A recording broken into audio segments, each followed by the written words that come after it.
Hello, Philippines! So it seems my support of Duterte has gone viral, and there are many people that wonder, how could I possibly support someone who's so controversial? And so let me take this opportunity. I've decided to take this opportunity to share with you my views. All right, so let me talk about the Philippines and my passion and my conviction about the Philippines. I have no doubt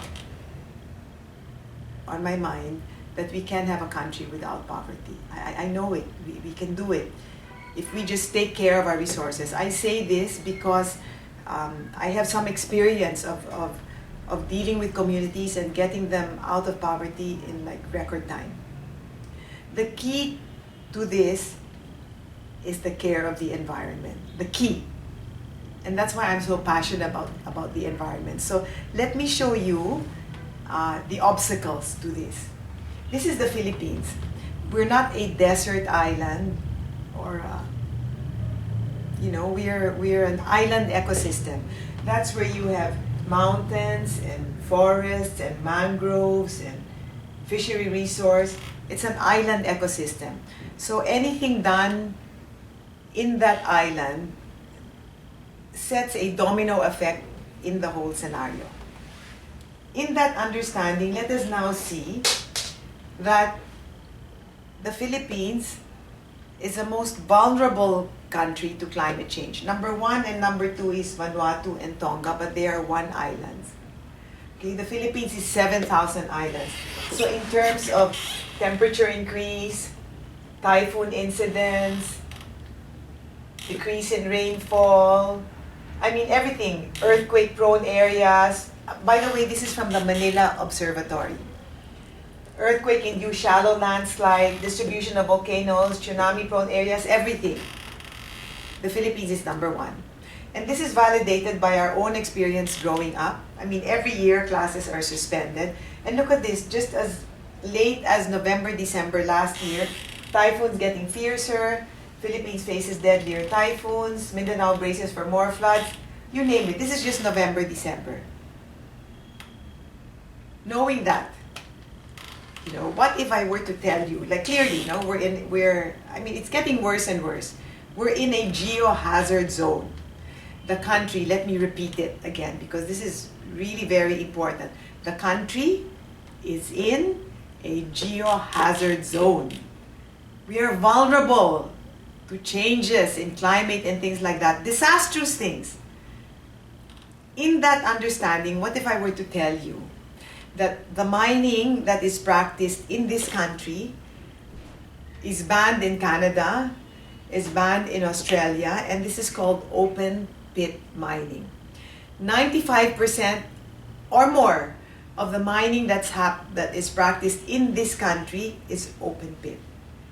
Now let me horrify you and show you what open pit mining is.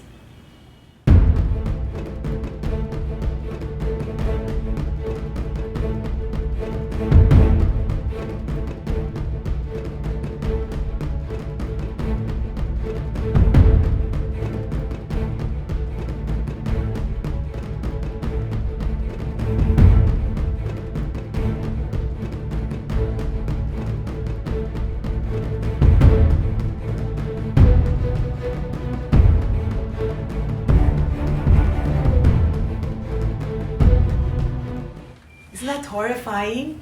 You want to put explosives in our islands, and now the poorest areas in our country are mining areas. Now, what if I were to show you this? This is Tampakan.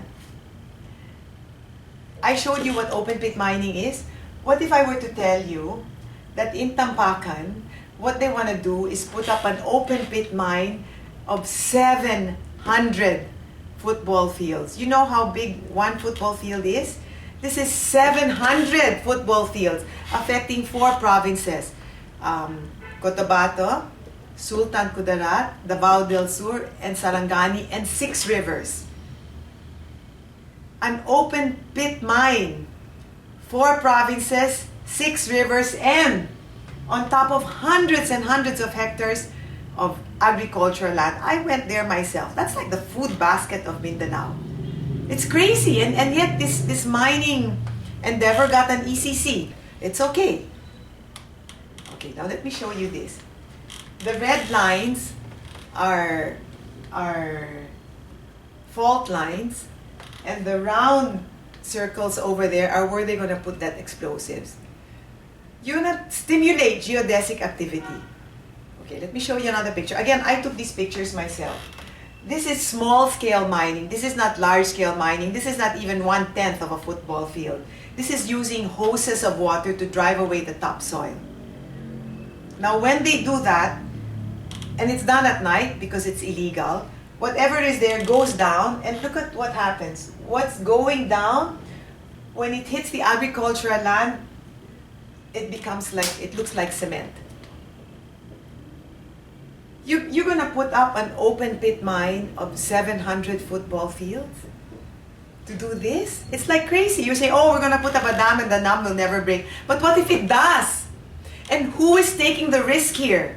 The people there? The farmers? The fishermen? Is that fair to let them take the risk? Our rivers, our streams? For what?